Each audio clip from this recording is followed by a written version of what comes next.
as he disappears. Wow. I'm sorry, Sensei. Where did you come from? The Sensei from Crookback Bog. Yeah, I thought I realized all the hidden panels in this dojo. A bunch of leaves blow by you, Peter, and Grandmaster Roscoe just seems to fold out of them. And he says, "You have learned much, my young Padawan." Honestly, at that point, Peter's he puts up his hands. I'm done. I'm fucking done. I'm going. You know what? I'm going back to Florida. It's less weird than this shit. Bye. He just backs up and leaves. Pause a second. I gotta do something unsavory. What heckery are you doing? Okay, I'm back. If you must know, I had to pick my nose. So there. Why did you have to put it that way? You could have done literal. No, I didn't. Not only could you not have said anything else, but also it's still recording. I know. So, But we didn't have to see it. I didn't want to be like that. I didn't want that mystery to hang over the rest of the entire game. My goodness. Like what did Chase do? Well, how unsavory. He just had to pick his nose. He had a crazy nose hair. So yeah, hi, I'm Peter. Can we let's move beyond our story master's nose pickery? Yes. So, anyways, before you, Peter, you see a giant nose. Is this double Jesus Christ, yes, I'm going in, I'm looking for the flag. Come on, I know what's going on. God. Slime. Mark Summers is saying his wonderful catchphrase that we all remember. That honestly, I don't even need to say it. So, did he? I literally cut Mark Summers in half. I'm done with this shit. So, Peter, you are going through the woods. What's Peter's mindset right now? All right, so I'm not gonna lie. Like I said, Peter has had a bit of a. Peter's in a dark place. Like, no kidding. Like, he's reached a point that he didn't think he would ever have to, like, push. But Jeb mentioning that, like, hey, Snowflame and the other two skunk apes, maybe they, like, that actually set off a spark in Peter's mind that, like, Peter feels like if he can convince the occult creatures that he's hunted for this entire life to join their now cause to fight monsters, like, he feels like maybe that will actually not only redeem him in a way for some of the actions he's taken in the last week, let's be honest, but also maybe return his own kind of self to a bit of normality. So, yeah, I'm not going to lie, Peter's just in a dark place. Peter needs to get his groove back. Essentially, yes. Find his mojo. This will go one of two ways. Things can go Peter's way, or Peter can go to a much darker place. Oh, okay, fair enough. Find negative Peter. So, reverse Peter. Is he gonna have a gross mustache? Dark Peter. His name will be Repit. Now, it turns out Peter's a clone of Hitler. Like, that's where that ends. I was basically going, it was by Mixel-Pixel rules. Like, you say his name backwards and he disappears. You just say Peter in front of him. It's not a good bad guy scheme. So anyways, Peter, you're going to have to roll some stuff. Hey, I'd love to. What if I told you need to make another wits and survival roll in order to stay fresh on the trail? I mean, I'd be okay with that. Do I have any negatives, positives? We're going to say no negatives or positives. You've you've already found the trail. You know what to look for. You're just basically following. This is just All right, I'm gonna stick where I know then. So 2 successes. All right, get it.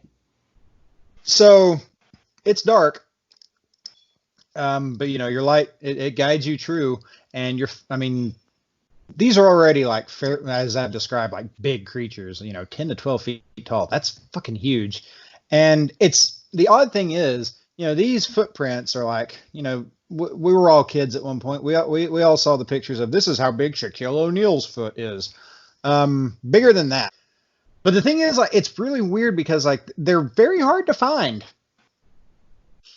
You attribute this to their mythical legendary status of just being naturally hard to find. They just seem to pick their way through the forest perfectly, but I'd say it's fairly easy for Peter to come up with an idea in his mind of why this is hard to find. Yeah, but find them you do, and to the point that it does eventually lead you in the direction of maybe about 10 minutes away, you guess, from the cabin. But it is down into a small ravine and into a cave. On the outside the cave, you see trees that have been dragged there, a few animal parts, not like gory or anything like that. It's mostly like old animal bones, not like recently stripped with like hair and meat hanging off of it, but like it's just almost ornamental. Like, maybe that they found like a coyote skull or like a wild cat skull and like, just kind of like set them there. But there's a lot of them. But they were put there with purpose. First thing Peter's going to do is, upon seeing that cave, he's going to take off his mask. Okay. Store it in his pack. Well, none of us know what it's like to wear a mask for a very, very long time, so it's hard to describe. No. He slowly unrolls it from his face. No, I was just going to say, like, it's pretty much, you go from like, breathing your own humid recycled breath into just like, the night air. It's instantly cool to your lungs. And can I take a moment after wearing that full kind of face mask and go like, like wearing that did not affect my athletics at all. I feel perfectly fine. Interesting. I'll store that fact for later in my head. You could probably wear 100 of those things and run a whole mile and not be affected. Yeah, I feel pretty good. 1 second. Let's drink some tea on that one. No, you already spilled it. I should make some tea. I got plenty of tea to make. So anyway, yeah, you enter. It's completely dark. Would you like to keep the low light vision on, or would you like to switch? I mean, because regular white light, it's going to be brighter. You'll be able to see things better. But if there's anything in there, it's going to see you more easily too. I mean, at this point, because I'm coming in as like a pure, like just I'm an intruder in their home. Yeah, I want to see kind of everything I can see and approach it as best I can. Okay. You finagle with it. You pop it off. You remove the lens. You stick it in the little storage thing that's underneath it. Screw it back on. The inside is it's old. It's fairly old. It's cave old, you would say. But no, you see markings. They don't look like a giant humanoid made them. Like this is a fairly old cave. I don't want to necessarily say like those cave paintings that you see in those caves in France, but I mean you can see like charcoal handprints on some of these things. Like this cave has basically gone untouched for hundreds, if not thousands, of years. If Peter had found this about 2 weeks ago, he would not even want to approach this. He would like take the best he could to take pictures of it, but that Peter 2 weeks ago is long dead, so he is oh god. He is he's getting all up in there looking at all these carvings. That being said, would you like to check your phone? Sure. Okay, sorry. I mean, you mentioned that. That was basically me. Like, I thought you might have remembered when I was like, when you check your phone when you were around like the Bigfoot temple or the skunk ape temple. Oh no, yes. If that, that's sorry. Yes. Sorry. You look at it, and you mentioning your camera. Well, phones have cameras. Your phone doesn't seem to be acting all weird at all. The time reads correctly. You even have a signal, although you imagine if you go further into the cave, you're probably going to lose that signal. Just for being a cave. Right. I would love to take a picture of these carvings. Okay. Yeah, you take a picture, and it's like it's no like crazy out of focus. Yeah. I mean, it's a regular quality phone picture of this Neolithic thing that you found. I mentally give myself a thumbs up. Archaeology for the win. So, as you're exploring, though, you do start to hear a noise. Like it doesn't seem to be a deep cave. I assume Peter hasn't done too much spelunking. You probably don't know how deep in it goes, but at the same time, like it's not terribly far in, and like you don't see any branching paths, so you're not necessarily afraid of getting lost. As you're walking in, though, eventually your light does hit the black furry mass of a giant humanoid. It's pretty much standing there for you, and you shine your light up, and there's white around the eyes. I immediately put my hands up. Okay, it's you do as that, and Snowflame, as calmly approaches you, sits down on her haunches, and looks at you. Snowflame, it's very good to see you. I kind of try to approach in the form of a hug, like arms out. She reciprocates, hugs you back even. What? Roll to not be crushed alive. No. Okay. No. It's there's strength behind it, but I mean she's clearly holding back. But yeah, I mean this isn't the first hug that she's given, it feels. Okay. Snowflame, I don't know if you can understand me. I've really, and Peter kind of starts to his lip shakes a bit, and I've been trying so hard to understand what's happening, and I've really been blinded these last few weeks to the people that care about me and the people I care about. Snowflame, if in any way you can understand the words coming out of my mouth, I need your help. I need you and your brother's sister's help. I'm desperate, Snowflame, because there are people I care about that are in pain, and I need to help them. And you're my last hope. I'm so sorry. And Peter just falls down to his hands and knees, and he just keeps repeating I need your help. I need your help. Reading the facial expressions of a skunk ape it's not very well documented, so it's kind of hard to read what she's thinking.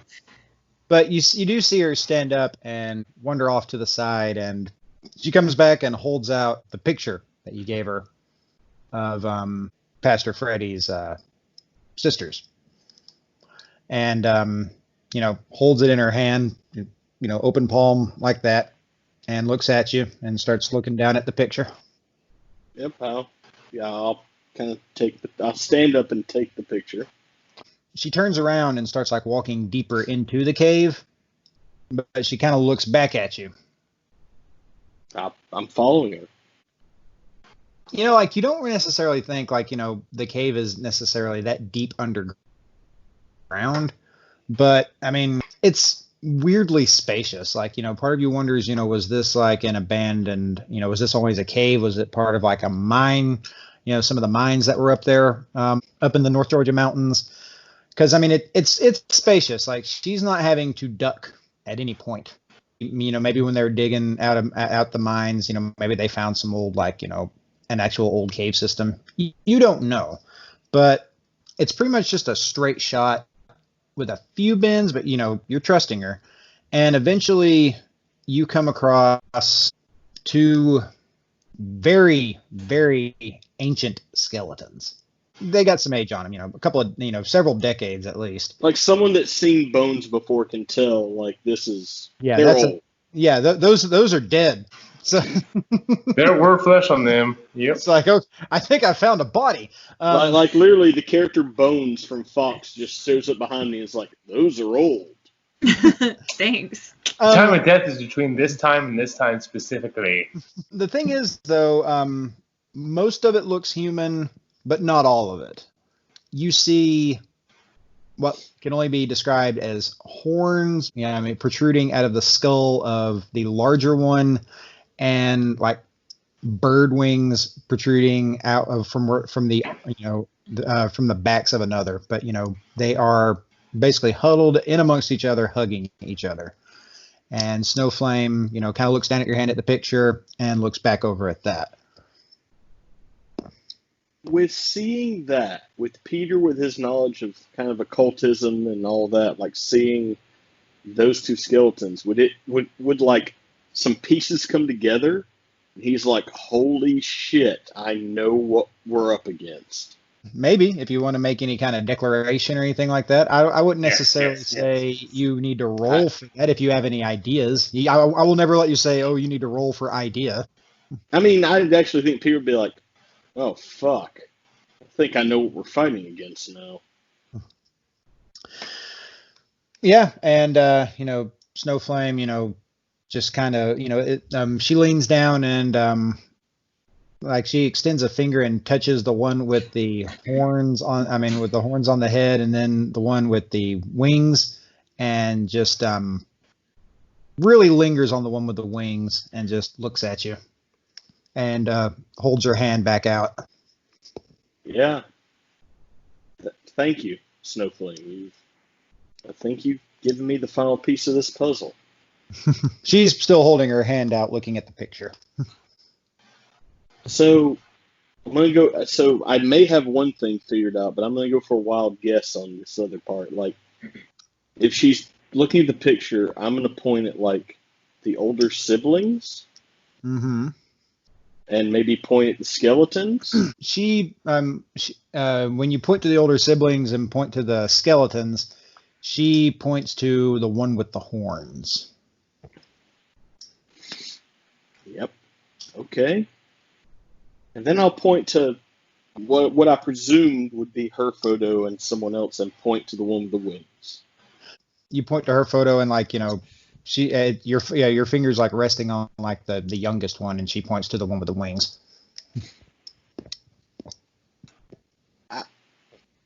Yeah. At this point, I'm just I'm gonna hug Snowflame. I think I may have this.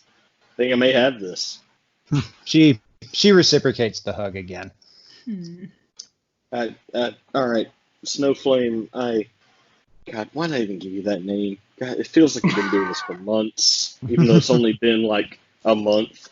It's a good name. I like it. No, that was my meta joke. That was her in character. No. I could write for DC Comics. But I'm like, I thank you. Like, if you can understand me, thank you so much. We're gonna do something dangerous, me and my friends, and if at all possible, because at this point I don't quite know what our actions will do to you. I want you to gather your siblings and be safe. I'm not going to put y'all in danger. I initially came here to try to recruit you to our cause, but this has changed things. I just, maybe you three can be safe here. I don't know, but just, if you can hear me, please be safe. She does that. And then I look at her and go, racist! And she looks at... No, not that kind. It's like, no. It started off as a joke, but it got taken out of hand by actual racists. She apparently follows like Twitter. Apparently she's a Muppet controlled by someone that can talk the whole time. Like, I get it. I get where you're going. She's an animatronic monster. God. That being said, you do hear Mr. Peter, you figured out our plan. Disney's trying to take over the whole town. You do hear from behind you like just a low, really kind of guttural, just woof, and you turn around and you see the other two. They don't seem mad. It just seems more like them just kind of announcing that they're there. Maybe they're not comfortable with you in their cool, awesome pad. To which Snowflame kind of goes up to them, and through like a combination of like grunts and like really simple kind of like hand things, and like cooing also, like they seem to like convey a few things. At which point, she looks back at you and looks over at them, and they all look at you, and she holds her hand out to you again. I'll take her hand. Okay. She lifts you up. Kind of forceful by one hand. It's not comfortable, but she does, she throws you over her shoulder again and takes you into the mating pit. Oh, she Death by snoo. Peter is okay with this. No, they start to all three of them actually. They walk you out, and they're taking you towards the house. I mean, I'm gonna stay quiet. I'm gonna see kind of where we're going with this. Okay. Once they eventually they do arrive there, and you can kind of see it off in the distance. You see somebody guarding like one side of the house. You can't really get a good glimpse of the other side. And Snowflame sets you down and looks at you.